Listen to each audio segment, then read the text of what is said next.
قربانی کے اعتبار سے اور اللہ تعالیٰ کے حضور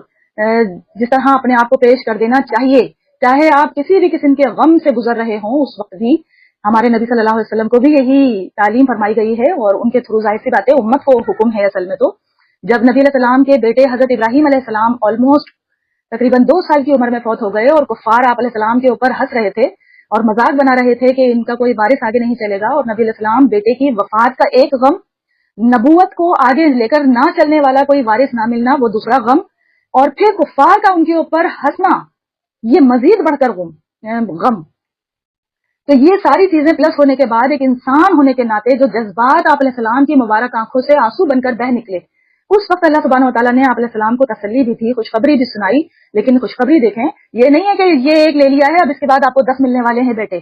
یہ دنیاوی کوئی نعمتوں کا ذکر نہیں آتا۔ اللہ تعالیٰ کی طرف سے جب بھی کبھی انعامات، نعمتیں، کامیابیاں، خوشخبریاں آتی ہیں وہ آخرت کے اعتبار سے آتی ہیں۔ جو سورہ کوثر، ہم بڑی چھوٹی سی سورت ہے نا قرآن مجید کی سب سے چھوٹی، اور یوں ہی پڑھ کر نکل جاتے ہیں۔ قرآن مجید میں عربی اعتبار سے دیکھا جائے تو شاہکار ہے، قربانیوں کے اعتبار سے دیکھا جائے تو شاہکار ہے، نبی علیہ السلام کے انعامات کے اعتبار سے دیکھا جائے تو شاہکار ہے۔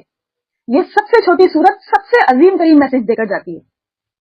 اعوذ باللہ من الشیطان الرجیم، بسم اللہ الرحمن الرحیم۔ انا اعطیناک الکوثر، بے شک اے محبوب صلی اللہ علیہ وآلہ وسلم ہم نے آپ کو کثرت سے عطا فرما دی ہیں نعمتیں۔ اب وہ کثرت سے آپ علیہ السلام کے امتی ہوں گے، کثرت سے آپ علیہ السلام کے امتی جنتی ہوں گے، کثرت سے آپ صلی اللہ علیہ وآلہ وسلم پر درود و سلام بھیجنے والے نبی علیہ السلام کے صحابی ساتھی ہوں گے۔ یہ ساری کثرت جتنی نعمتوں کی، عبادات کی، تسبیحات کی،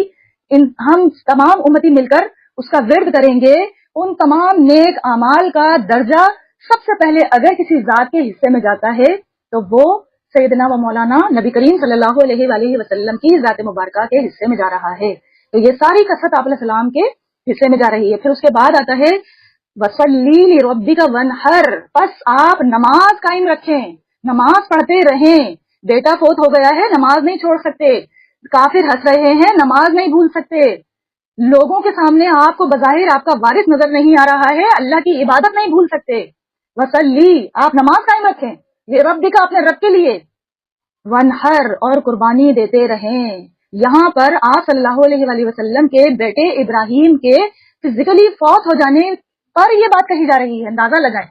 حضرت ابراہیم علیہ السلام کو خواب کی صورت میں حکم دیا گیا تھا،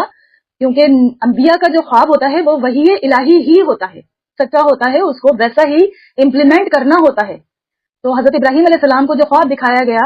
کہ اپنے بیٹے اسماعیل کو قربان کر دو، اور وہ اس خواب کو پریکٹیکلی عمل میں لانے کے لیے اپنے بیٹے کو لے کر نکل پڑے قربان کرنے کے لیے، اس کو ماتھے کے بل لٹا دیا، چھری کو تیز کر لیا، اور اپنی طرف سے دیکھا جائے تو اس پر چھری چلا بھی دی، لیکن اللہ سبحانہ و تعالیٰ نے اس کی ریمیڈی اس اعتبار سے فرما دی کہ جنت سے ایک مینڈا بھیج دیا، اور جبرائیل امین کے ذریعے حضرت ابراہیم علیہ السلام کا مبارک دست جو تھا وہ اسماعیل علیہ السلام کی گردن سے ہٹا کر مینڈے کی گردن پر چلوا دیا، یعنی کہ بیٹے کی قربانی قبول تو فرما لی، لیکن اوریجنل میں اس وقت بیٹا قربان ہوا نہیں ہے، ذبح ہوا نہیں ہے۔ یہاں تو نبی علیہ السلام کا جو بیٹا ہے ابراہیم وہ تو فوت ہو چکا، دنیا سے جا چکا، تب بھی کہا جا رہا ہے کہ نماز کو نہیں بھولنا، قربانی کو نہیں بھولنا۔ تو یہ بہت امپورٹنٹ چیزیں ہیں۔ پھر آگے آخری آیت رہ گئی، اس کو بھی کور کر دیتی ہوں۔ اِنَّ شَانِئَکَ هُوَ الْأَبْتَرُ، بے شک آپ کا جو دشمن ہے، آپ کے جو مذاق اڑانے والے ہیں دین کے، اسلام کے اور نبی علیہ السلام کی ذات کے جو مخالفین ہیں، وہی بے نام و نشان اور ذلیل و خوار رہیں گے۔ تو آپ علیہ السلام نے غمزدہ نہیں ہونا ہے، ایک تو اس سے یہ مراد دی جاتی ہے۔ دوسری، حوض کوثر کے انعام کے اعتبار سے بھی اس کو صحابہ کرام نے روایت کیا ہے، وہ روایات بھی بالکل درست ہیں کہ آپ صلی اللہ علیہ وآلہ وسلم کو اللہ سبحانہ و تعالیٰ نے روز محشر ایک حوض عطا فرمایا ہے، اس کا پانی جو امتی جس کو نبی علیہ السلام اپنے امتیوں کو اس حوض سے پانی پلائیں گے، اور نبی علیہ السلام نے فرمایا کہ اس حوض پر کے کنارے پر رکھے ہوئے جو پیالے ہیں، پانی پلانے والے برتن ہیں، ان کی تعداد آسمان پر ستاروں سے بھی زیادہ ہے۔ اتنے زیادہ پیالے ہوں گے، وہ سب اس سے پانی پلا رہے ہوں گے نبی علیہ السلام،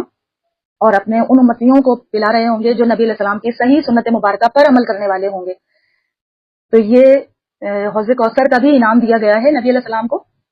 یہ بھی اس کے اندر صحیح احادیث سے ہمیں میسج مل جاتا ہے۔